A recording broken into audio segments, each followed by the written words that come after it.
Right, so here's our main yard, and we're going to run a couple of lines off basically there where you can see the engine shed into here, and this is where we're going to fit up a turntable. I'm going to make use of this old Triumph one, believe it or not. I've revamped it a bit, put new Pico track in it, and started to give the bridge a bit of a paint job. And once it's all fitted, I'll have it all electrically operated with lovely geared down motors and such like, and it'll go in about there, right up this end, so that we can run tracks in from this end and a couple of tracks, and also have our span out tracks for storage of locos, etc. all around it. So there's plenty of room there. Tracks run back up there for big locos, ranging down to little short ones right through here. So that's about where it's going to go. And first thing we need to do is get a base in there to sit this on, and that'll pretty well be it there, but we need to make that level. So I'll get some timber and put in here to bring that up, this up to a level up that end, and then we can sit that on there, and we'll support it on this side and this side so that it's fairly stable. And once we get that on there, then we'll cut another piece with a suitably sized hole cut out of it that the turntable bed can sit neatly down into and line up with the same level as the lines coming off the main yard. So that's the plan. First thing we've got to do is trim up a bit of this road bed where the main lines come round.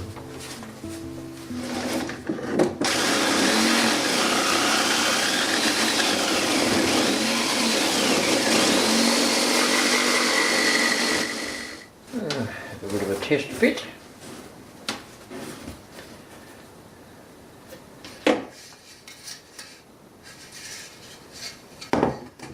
Something that looks a bit like a spirit level on there. Take a bee's bum off there, and I think we'll be right. Right, now we're cooking with gas. Fits in there nicely, and we can get that nice and level. So we'll cut a couple of braces to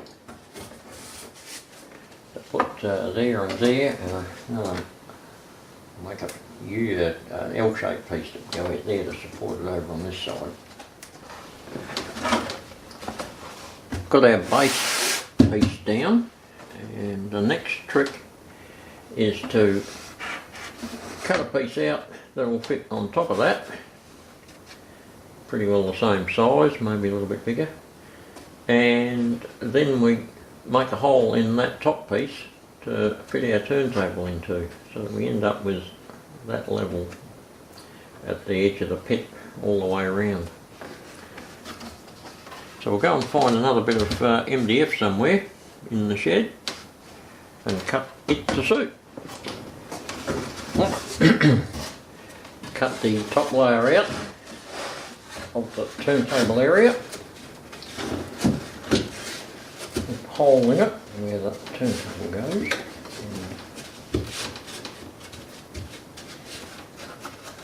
that almost fits. Just another little bit of a trim up around this area, and we'll be laughing.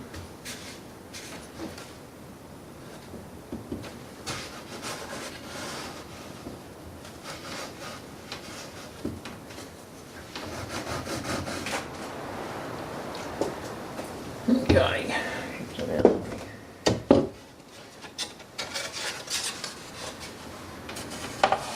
here's our piece.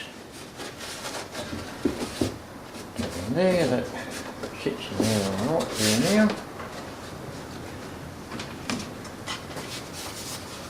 The turntable will go in there, something of that fashion. We'll be able to run the tracks in from wherever we like and tracks out wherever we like. Basically be able to have tracks all the way around. There's enough space just about all the way around to put even little tiny stub ones over here for keeping wheel sets or whatever in, and enough room all around the rest of it for locomotives of one sort or another. So we won't get too excited about gluing that down just yet until we work out how we're going to drive this thing and spin it on its axis.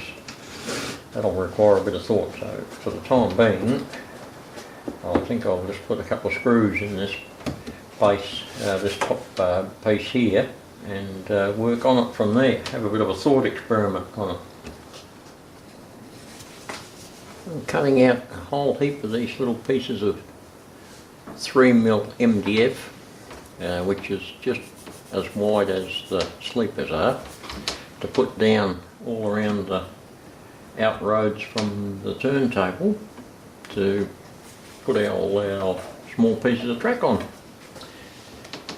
And I've tried to maximise how many I can get on there, just so that I've got maximum room for storing locos and the odd bit of rolling stock, wagons or whatever, and wheels that they tend to accumulate in roundhouses. But I should be able to store a fair swag of little diesels and short steam locos in here. That's probably about it for part one of the turntable roundhouse engine service facility, whatever you like to call it. And we might just have a few shout outs now.